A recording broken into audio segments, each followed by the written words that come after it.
সুপ্রিয় দর্শক, আসসালামু আলাইকুম। Welcome back to my channel. চলে এলাম আপনাদের সামনে নতুন একটি রেসিপি নিয়ে বরাবরের মতো। আজকের আইটেমে আছে আপনাদের সাথে কালোজাম মিষ্টি। হ্যাঁ দর্শক, কালোজাম কিন্তু সকলের খুব বেশি পছন্দের এবং আমার কাছে অনেক পছন্দের। দেখতেই পাচ্ছেন কি সুন্দর কালার হয়েছে কালোজামে। এটা কিন্তু আরও বেশি কালার করে নিয়েছিলাম। তো যাই হোক, মূল প্রসেসে চলে যাচ্ছি। এখানে আমি কালোজাম মিষ্টির জন্য নিয়েছি ছানা, সুজি, ময়দা, বেকিং পাউডার আর নিয়েছি গুঁড়ো দুধ। এই সব কিছু উপকরণগুলোকে একত্রে মিশিয়ে নেব। একত্রে যখন মেলানো হয়ে যাবে তখন এটাকে খুব ভালোভাবে হাত দিয়ে 10 মিনিট ধরে মথে নিতে হবে। মথে নেওয়ার পরে সুন্দর করে মিষ্টির শেপ অর্থাৎ মিষ্টির বল তৈরি করে নিতে হবে। দেখতে পাচ্ছেন খুব সুন্দর সফট একটা ডো তৈরি হয়েছে এবং সুন্দর এই সফট ডোটাকে মিষ্টির আকারে দিয়ে দিতে হবে। আমি গোল গোল করে মিষ্টি বানিয়েছি, কয়েকটা একটু লম্বা করে বানিয়েছিলাম পরবর্তীতে। তো যাই হোক, এটা আমি এখন তেলে ভাজার জন্য চলে যাব।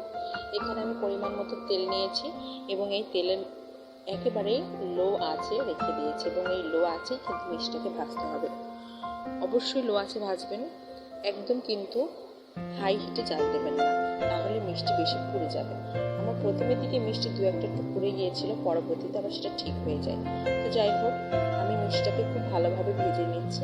আর ভেজে নেওয়ার পরে এটাকে রসে ঢোকানোর পালা।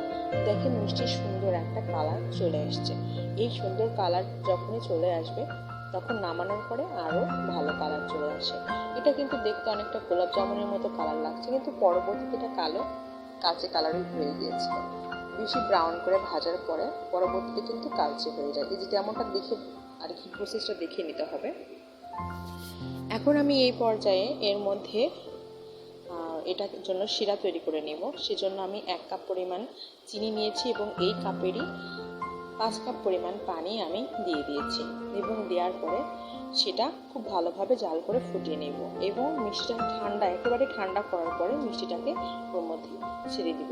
যখনই ফুটে উঠবে তখনই মিষ্টিটাকে ছেড়ে দিতে হবে। তো যাই হোক, আমি এর মধ্যে একটু লেবুর রস দিয়ে দিলাম যাতে করে আমার এই জাল করার এই চিনি শিরাটা পাতলা হয়। তো মিষ্টিগুলোকে সব দিয়ে দিব। দিয়ে দেওয়ার পরে এটাকে আমি হাই হিটে 10 মিনিট ধরে জাল করব।